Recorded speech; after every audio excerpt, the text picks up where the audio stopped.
opposite side, of course, Sukin is going to be playing Survival, which has found its slot, basically, in this comp. Yeah, and Sukin is going to be playing that Survival spec, as you said, so it's a lot less bursty, a lot more consistent pressure.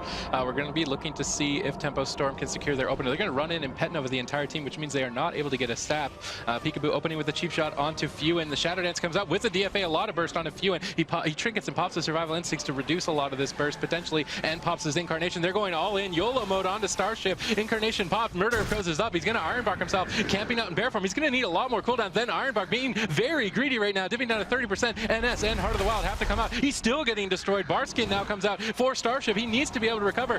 Few and getting peeled off here. Waffles caught into the polymorphs. Starship still just struggling to even hold himself above 50% health. He does have those feral bleeds on him, and all those cooldowns make it do a lot of damage. Starship finally able to get away and get topped off, but right away, Fewen and Sukin be able to be on his back. He does have his trinket. He's used that, and he has no cooldowns left. He needs to get away. We need to see peels coming out from Peekaboo and Jamili. Jamili actually caught into a full trap right now, deciding to ice block that offensively. He's sitting in that block for a little bit. He doesn't want to open himself up as a target. The deep freeze full sheep going on to Waffles right now. Fewen could be in a lot of trouble. Does get that survival instincts up, and still just on the chase, on the prowl, on to Starship. If he can land a full stun onto him, Starship could be in a lot of trouble. The smoke bomb coming out from Peekaboo on a Few, and the full bash though on to Starship. This could be the first game. Both Druids getting exceptionally low. Starship able to get away, get some heals on himself, and Fewen down to 10% HP. The Spirit Link comes in from Waffles, able to keep him up for now, and both teams going so hard in the opener.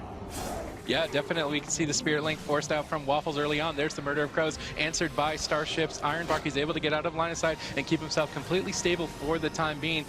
Tempo Storm, though, they have a long time before Incarnation comes up for Fewen to get some rotations going. There's no trinkets available on Solari Gaming. Looks like they're looking to set up to win. Fewen caught into the kidney shot, down at half HP. Ice Nova #1 coming out from Jamili. Ice Lance connects. Moonfire's flying through from Starship. Starship moves forward to get the clone. He gets locked out. Jamili gets trapped. Waffles needs to find a way to pick up Fewen right now. He drops the leg. He's not inside of it. Barely gets into it, but Starship secures the clone. We can see Solari Gaming rotating the pressure, trying to connect onto Starship as Starship displaces away, but Fewen is still dangerously low. Gets locked on his clone, down at 30%. Waffles has no more major cooldowns to pick him back up. Getting polyed for 1 second. Fewen is still going after him. He does not care. He knows that Waffles is going to get CC'd. It's his last chance to strike, but it's not enough. The Shadow Dance from Peekaboo and Tempo Storm are going to take game #1 over Solari Gaming, as would be expected. Yeah, once Sukin and Fewen didn't have those trinkets available anymore, every single setup is just so dangerous. Every time he gets caught into a full stun and his healer CC'd, there's not really much he can do, but they were so close to actually landing a kill in the opener.